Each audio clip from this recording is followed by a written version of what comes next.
by Thomas A. Kempis. The first book, Admonitions Profitable for the Spiritual Life. Chapter 1. Of the imitation of Christ, and of contempt of the world and all its vanities. 1. He that followeth me shall not walk in darkness, saith the Lord. These are the words of Christ, and they teach us how far we must imitate his life and character, if we seek true illumination and deliverance from all blindness of heart. Let it be our most earnest study, therefore, to dwell upon the life of Jesus Christ. 2. His teaching surpasseth all teaching of holy men, and such as have his Spirit find therein the hidden manna. But there are many who, though they frequently hear the gospel, yet feel but little longing after it, because they have not the mind of Christ. He, therefore, that will fully and with true wisdom understand the words of Christ, let him strive to conform his whole life to that mind of Christ. 3. What doth it profit thee to enter into deep discussion concerning the Holy Trinity, if thou lack humility, and be thus displeasing to the Trinity? For verily it is not deep words that make a man holy and upright, it is a good life which maketh a man dear to God. I had rather feel contrition than be skillful in the definition thereof. If thou knewest the whole Bible, and the sayings of all the philosophers, what should all this profit thee without the love and grace of God? Vanity of vanities, all is vanity, save to love God, and him only to serve. That is the highest wisdom, to cast the world behind us, and to reach forward to the heavenly kingdom. 4. It is vanity then to seek after, and to trust in, the riches that shall perish. It is vanity, too, to covet honors, and to lift up ourselves on high. It is vanity to follow the desires of the flesh and be led by them, for this shall bring misery at the last. It is vanity to desire a long life, and to have little care for a good life. It is vanity to take thought only for the life which now is, and not to look forward to the things which shall be hereafter. It is vanity to love that which quickly passeth away, and not to hasten where eternal joy abideth. 5. Be ofttimes mindful of the saying, the eye is not satisfied with seeing, nor the ear with hearing. Strive, therefore, to turn away thy heart from the love of the things that are seen, and to set it upon the things that are not seen. For they who follow after their own fleshly lusts defile the conscience, and destroy the grace of God. Chapter 2. Of thinking humbly of oneself. 1. There is naturally in every man a desire to know, but what profiteth knowledge without the fear of God? Better of a surety is a lowly peasant who serveth God, than a proud philosopher who watcheth the stars and neglecteth the knowledge of himself. He who knoweth himself well is vile in his own sight, either regardeth he the praises of men. If I knew all the things that are in the world, and were not in charity, what should it help me before God, who is to judge me according to my deeds? 2. Rest from inordinate desire of knowledge, for therein is found much distraction and deceit. Those who have knowledge desire to appear learned, and to be called wise. Many things there are to know which profiteth little or nothing to the soul. And foolish out of measure is he who attendeth upon other things rather than those which serve to his soul's health. Many words satisfy not the soul, but a good life refresheth the mind, and a pure conscience giveth great confidence towards God. 3. The greater and more complete thy knowledge, the more severely shalt thou be judged, unless thou hast lived holily. Therefore be not lifted up by any skill or knowledge that thou hast, but rather fear concerning the knowledge which is given to thee.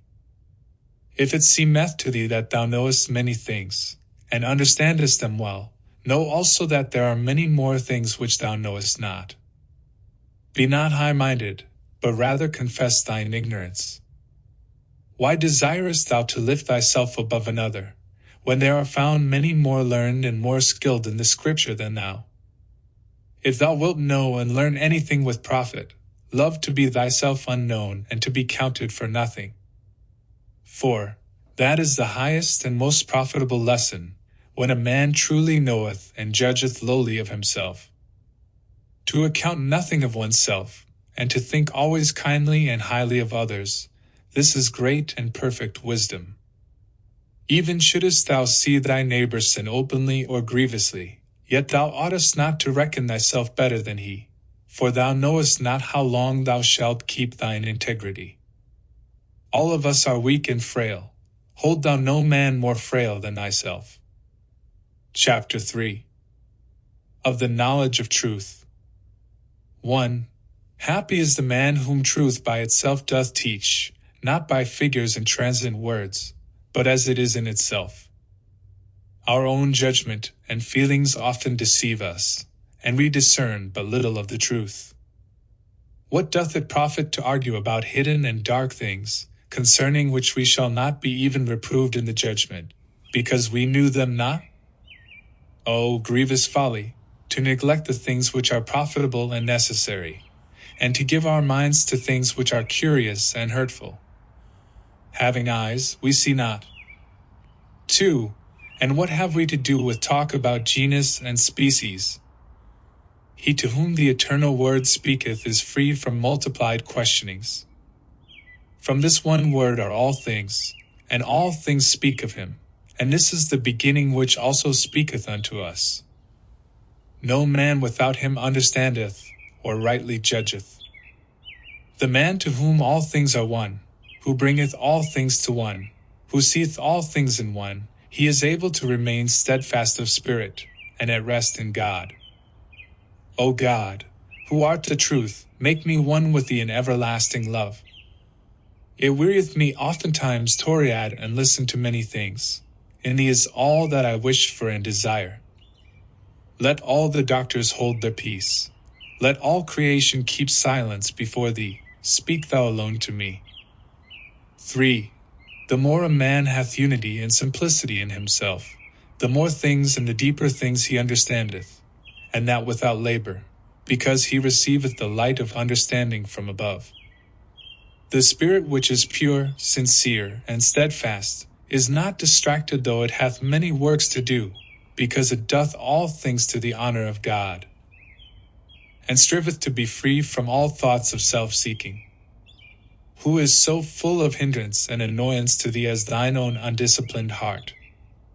A man who is good and devout arrangeth beforehand within his own heart the works which he hath to do abroad, and so is not drawn away by the desires of his evil will, but subjecteth everything to the judgment of right reason. Who hath a harder battle to fight than he who striveth for self-mastery? And this should be our endeavor, even to master self, and thus daily to grow stronger than self, and go on unto perfection. 4. All perfection hath some imperfection joined to it in this life, and all our power of sight is not without some darkness. A lowly knowledge of thyself is a surer way to God than the deep searching of man's learning. Not that learning is to be blamed, nor the taking account of anything that is good, but a good conscience and a holy life is better than all. And because many seek knowledge rather than good living, therefore they go astray, and bear little or no fruit. 5. Oh, if they would give that diligence to the rooting out of vice, and the planting of virtue which they give unto vain questionings. There had not been so many evil doings and stumbling blocks among the laity, nor such a living among houses of religion. Of a surety, at the day of judgment it will be demanded of us, not what we have read, but what we have done, not how well we have spoken, but how holily we have lived.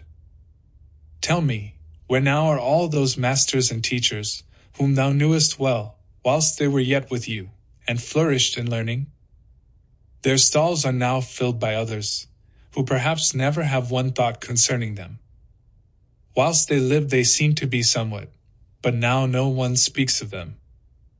6. Oh, how quickly passeth the glory of the world away! Would that their life and knowledge had agreed together! for then would they have read and inquired unto good purpose. How many perish through empty learning in this world, who care little for serving God?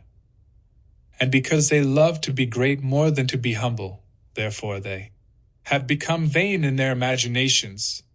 He only is truly great, who hath great charity. He is truly great who deemeth himself small, and counteth all height of honor as nothing. He is the truly wise man, who counteth all earthly things as dung that he may win Christ. And he is the truly learned man, who doeth the will of God, and forsaketh his own will.